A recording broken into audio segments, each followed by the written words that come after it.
Just want to update you on the breaking news that we've been bringing you. The Liberal Democrats business spokesman in the Lords, Lord Razzall, joins us now from Westminster to comment in more detail about the suggestions that Vince Cable has said in an undercover interview with the Telegraph newspaper that he has declared war on Rupert Murdoch. Of course, Vince Cable is the present business secretary. Lord Razzall, your reaction?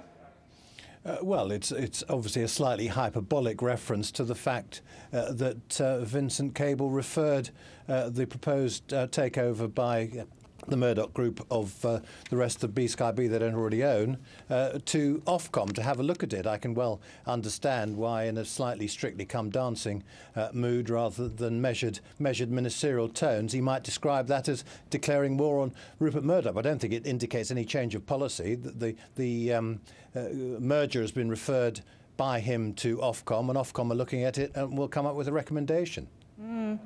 That's one way of looking at it. I suppose the other way of looking at it may well be that the business secretary, who is supposed to be completely impartial in these matters and has referred it to Ofcom for them to make their decision as to whether or not News International, which is wholly owned by Rupert Murdoch, will be able to take over the rest of BSkyB, owners of Sky News, and 38% owned or thereabouts by News International or Rupert Murdoch, declaring war, suggestions that you are declaring war on somebody that you are trying to be impartial about, is perhaps not the best phraseology to use. No, I think that's probably right, and I suspect Vince regrets some of the things he said to these two Telegraph journalists posing as his constituents. But I don't think there's anything in what he said right across the board that we didn't know, and perhaps the language he used was slightly unfortunate. But you know, the fact is he did refer it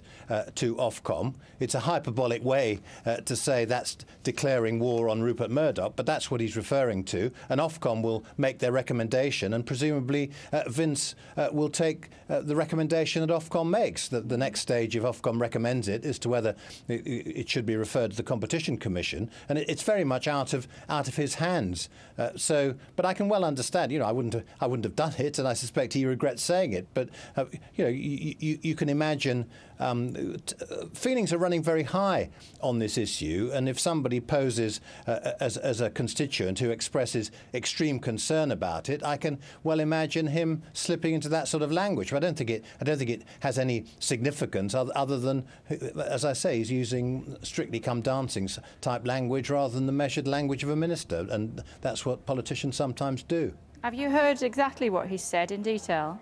No. Oh, I've been told what he said, but he said he was declaring war on Rupert Murdoch, as I understand it. May I read you some more of what he says? You may.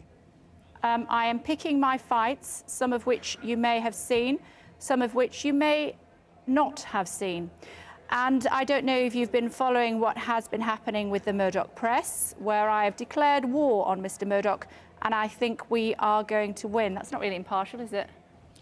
No, but of course it is out of his hands. I mean, what he actually means is, and Vince is on the record in the past as saying that he believes that the Murdoch press has too much of a stranglehold on the British media. I mean, that's nothing new, but he has been very careful to ensure that it is Ofcom that will make the recommendation. He doesn't make a recommendation. He's in a quasi-judicial position, and what he's referring to is the fact that he has referred this proposed merger to Ofcom, so Ofcom can make the recommendation. Now, you know, the test, of course, to the point would come if Ofcom recommended no action and he then referred it to the Competition Commission. But I don't think that's going to happen. I think he will follow quite properly the recommendation of Ofcom, who are looking at this in great detail and have to report, as I understand it, by sometime in January. Does he have the final say?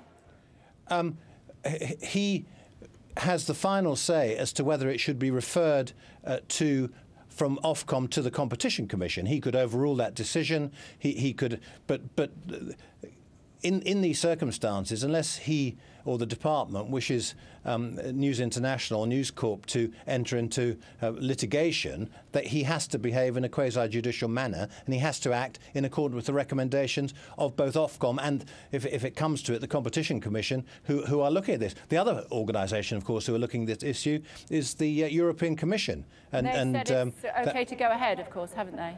Have they given the go-ahead yet? They have this morning, yeah. Oh, I didn't see that. So it's OK. You were watching Sky earlier, you'd have seen that, but I realise you're a very busy man. As far as Mr Cable is concerned, he has to be impartial, doesn't he? He said and stressed he needs to be politically impartial.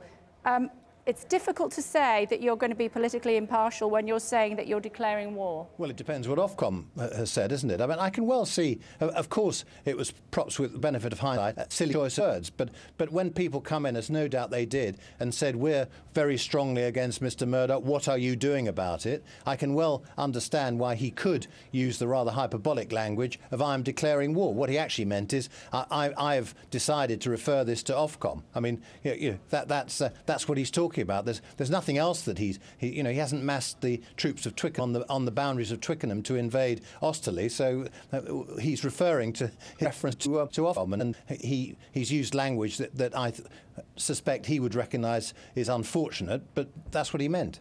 Yeah. He goes, if I could read you a bit more of what he says. Well, I did not politicise it because it is a legal question, as you quite rightly point out, Lord Razzall. But he, brackets Mr Murdoch, is trying to take over B-Sky B. You probably know that. The reporter says, I know vaguely. Mr Cable says, with considerably enhanced, the reporter said, I always thought that he had B-Sky B with Sky anyway. Mr Cable says, no, he has minority shares and he wants a majority. And a majority control would give them a massive stake. I have blocked it using the powers that I have got, and they are legal powers that I have got. I can't politicise it, but from the people that know what is happening, this is a big, big thing. His whole empire is now under attack.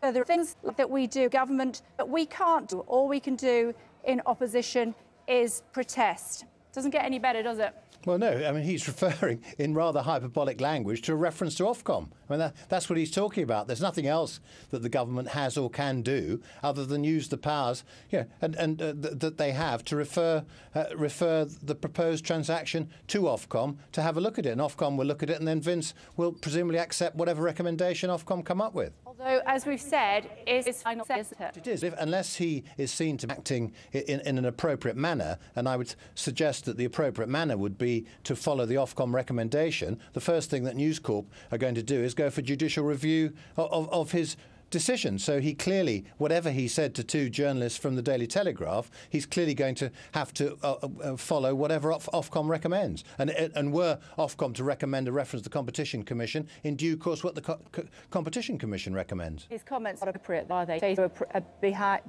Abide in an appropriate manner. The comments that he has made in an unguarded moment are inappropriate for the Business Secretary, is the bottom line.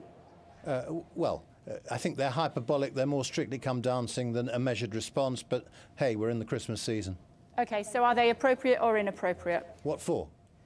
For him being an impartial I think he would regret having put it in such strong terms. He said that there's nothing that he has said, apart from putting it in these hyperbolic terms, that alter the facts. The fact is that he has referred it to Ofcom, and Ofcom will look at it in a detailed and measured way. And whatever they come up with, presumably a Secretary of State, he will follow. Would you be surprised if he was out of a job tomorrow? No. Yes. No, he will not be. Which one is it, Lord Razzall? You tell me again. I'll put the question to you again. Yes, I will be very surprised. I think there's a question of resigning or being removed. Really? No, I don't think he will be removed as a result of this. No, I do not. Maybe you'll come back and chat to us again tomorrow, whatever happens. Well, if he's removed tomorrow, I'll have been proved to be wrong, won't I? Well, maybe we'll chat about it again tomorrow. I certainly hope so. Lord Razzall, thank you very much indeed for joining us. We appreciate you taking the time. Thanks, you. Bye.